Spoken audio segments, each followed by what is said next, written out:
Yo guys, welcome to The Last Lap. Don't forget to drop a lovely, juicy 5-star rating if you're watching on Apple Podcasts or Spotify. Hope you enjoy, and let's get into it. How's your off-season been? How's your F1 Esports was keeping you busy as well? F1 Esports was keeping me busy. A great season to be a part of. I think there was like 4 or 5 drivers going in for the championship into the final event. And Lucas Blakely, a great story for him to come out and finally win the championship after years of trying to get into F1 Esports and then, working his way through the ranks and now being champion. So it was a great season to be a part of. But apart from that, it's just been good just to relax, sort of forget a little bit about Formula One, take a little break, and now get back into it for 2023. Well, because I wanted to ask you, actually, you've worked in the kind of esports and with F1 Esports now for a little bit, and it's like, where do you see the space going? Because obviously with lockdown, a lot of people jumped into sim racing, not just F1. A lot more eyeballs on it. Yeah, iRacing, Twitch Quartet and all that. Like, are you seeing the space grow? Do you think it's going in a positive direction? Yeah, I think the next step for it is to go back to a LAN event. We had that before lockdown, and then it went back to everyone from their homes. Yeah. There's a bit of talk between the teams because a few teams don't like that idea because they have these amazing spaces at their bases. So there's a bit of talk of that, whether it's going to go LAN. But there is promising that it is looking like it's going to go that way for next year. And then it's just building upon that to see, sell tickets, get people involved like we see with other esports of Call of Duty and these other games, which are just massive and on a huge scale. F1 Esports is nowhere near that level yet because we're stuck in a studio where there's no audience and all the drivers are from their bedrooms or from these great spaces. So that's where it can go. For me personally, I'd love it to go onto the Formula One calendar, follow the grid around, and you could replace something like the Porsche Super Cup, which, if you do enjoy that, sorry, but no one really cares about it. You hold one of the Porsche Super Cup. One of 3 people. Individuals. Yeah. But it could replace that and be a bit of a sports series, and there'd be more eyes on it. Not everybody has to, sit down and watch it on a screen at the circuit. But if you were interested and you do want to watch it, or you want to go to the space where it is held, then you can do that. I think personally that would be cool, and it would be amazing for the drivers involved as well. Mm-hmm. Yeah, because I know is it one of the GT championships? They actually integrate the esports into the actual championship, which is kind of pretty interesting. But I mean, the viewership that F1 Esports is getting, do you think? I know you're not it's not filling state, it's not League of Legends, but do you think there is the potential to get to a stage where you could feel like a 1,000, 2,000 maybe seat stadium based off the viewership you're getting, or do you think that's still maybe 5-10 years down the line?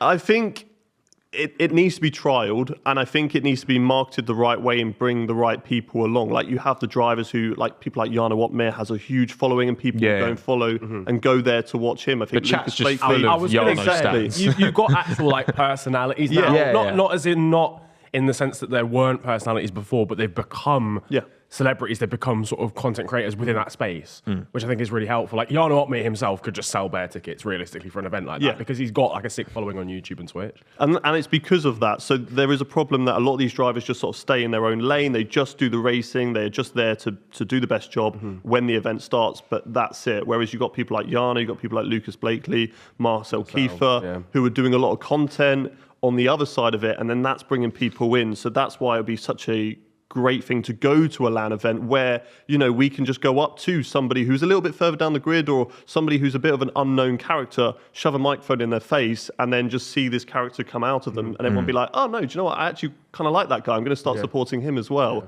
And I think, going to that LAN aspect, but because it's still from, a home basis, it would be a bit of a risk to go into that environment. And that's why I say you've got to bring the right people along. So if maybe an F1 driver can, because they used to do that in the past. I mean, we went to events before and Lando Norris rocked up, and we had like Gasly rocking up as well to these events. So it would draw people to come in and then also watch a great spectacle of F1 Esports. Because I still think we're in the foundational period. Because like you said, like Mercedes got an amazing facility. I've been to McLaren, we've been to McLaren's one.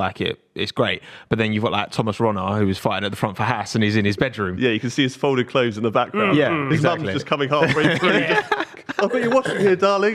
Which is kind of like dirty socks, take them out. There's something nice about that. There's something like real about that. I think it shows how accessible it is. Yeah, true. It does actually. Because these rigs, they're not cheap by any means, but compared to top tier karting, if you want to go top tier esports, over time you can assemble a rig and, practice. Everyone can put time in. And because also as well, like, I think in a lot of the grid now, and we're seeing with Le Mans 24 Virtual is this weekend, isn't it? Yes. And there's a lot of real racing drivers. Like every team's got 2 pro drivers. Yeah. So Max is driving in it for Redline. You've got like Danny Giancadella. You've got Jimmy's in it. Obviously, he's a huge name in the space as well from that side. But like, I think as more of this is what I say. Like in 10 years, all the F1 drivers will also be sim racers. Yeah.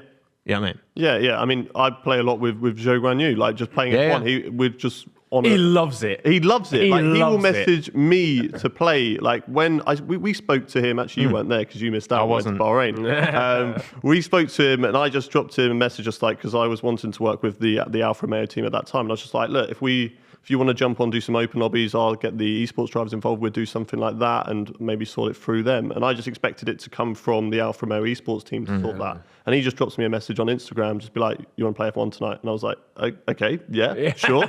And then it's just from there, like he'll message me and he is game for it. And it's not just someone like Lando, because it's not the same thing driving a real F1 car and playing the game. Like you do have to put in some effort and time to get good. And Lando did get good over the lockdown period. So did Charles, so did George, all that lot. But Zhou will just jump on and just be quick. Like he is fast. Like, I don't think he's obviously esports level, but he could definitely have a race with a few of those guys and just be in the mix for a while. I think for sure. That's so jokes to say, by the way, that like F1 driver Zhou Guanyu is not quite esports level. Yeah, but it's the same the other way around. It is. No, I get you. Would be fast in a real life car for sure. Don't get me wrong, but he's not going to be beating an F1 driver jumping in. It's like when you look at like a set of course at R-Factor iRacing.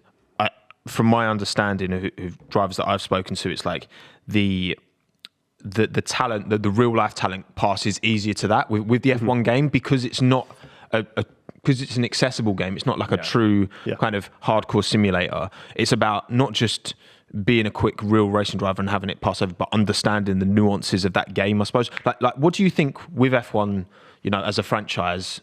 Do you think it will move more towards like do you see a day where, I don't know, there's like 2 engines in the game? There's like a casual engine and then there is that more hardcore engine, because F1 are putting their money and like they're putting F1 esports like on the main F1 YouTube channel. Like they're putting it in front of everyone. They clearly want to promote it. Do you think that product will change over time, or do you think that game will stay casual? I mean, I can't say too much, but I believe that, yes, it is going to have 2 different engines, maybe 2 different games in the future, one for the more casual, because it is a franchise at the end of the day. It's got to be able to be like open doors for people. It's got to allow people to just pick up the game and play, because they might just look at that on the shelf and go, oh, do you know what? I watched Drive to Survive, for example. Let's see what playing an F1 game is like. Everyone starts somewhere. They can't then jump in and it's like the craziest simulator. If you jump into something like that on iRacing with a controller, it's going to be the worst experience of your life, you'll just put it on the side or go refund it because you just didn't enjoy it. But it's got to have an aspect of just jump in, play, and all these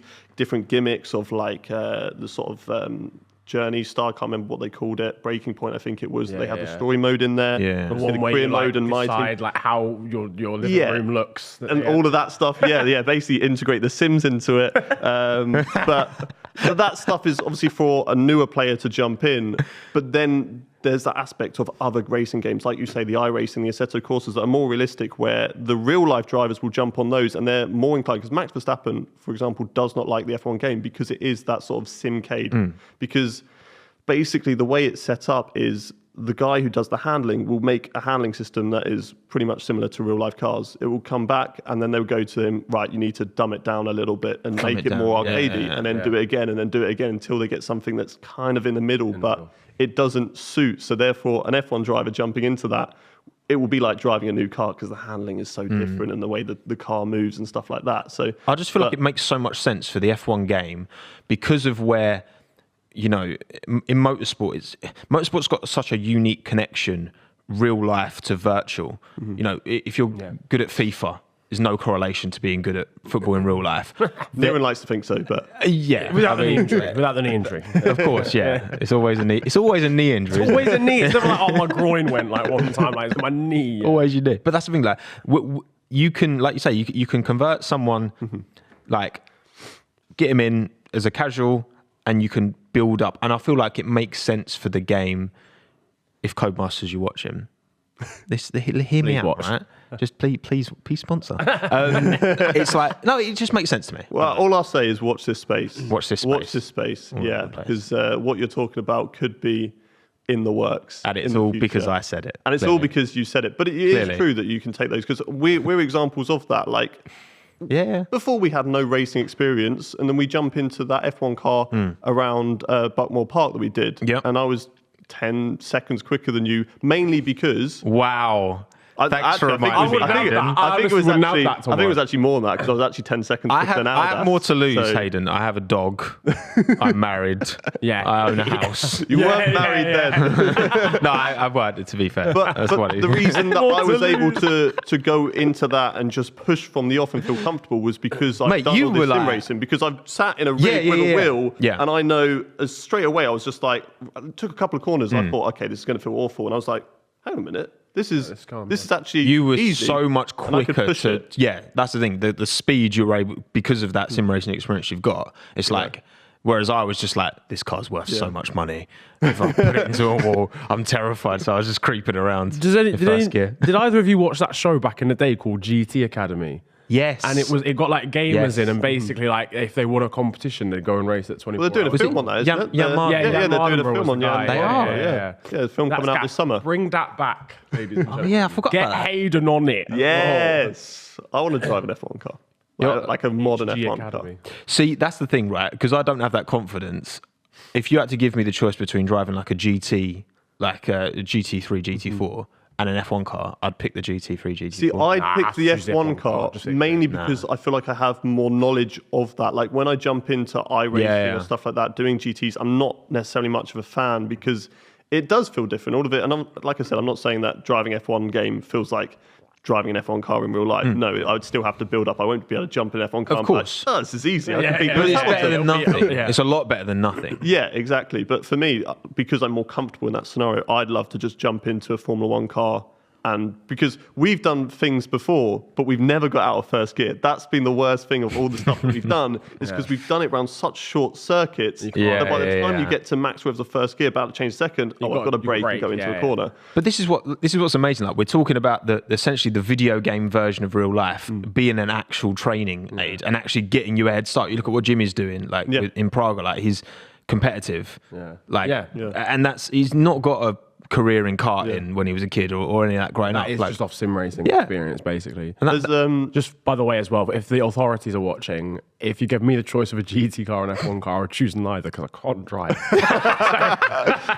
We'll get some driving lessons. I mean, you don't need a real life driving license to go and drive one of those. So you just need a racing license. Max Verstappen didn't have a real driving license when he first stepped in a Toro Rosso. Yeah, crazy. Absolutely. Yeah, there was kind of like the Sidemen charity match of football. There was like a charity race. I think some French YouTubers or streamers set it up, and they did a drive in some, I think it was some F4s at the Paul Ricard circuit, I believe. And it was just like a charity event where they're all influencers just taking part in this race in F4 cars. Jokes. Which I'm like, hello.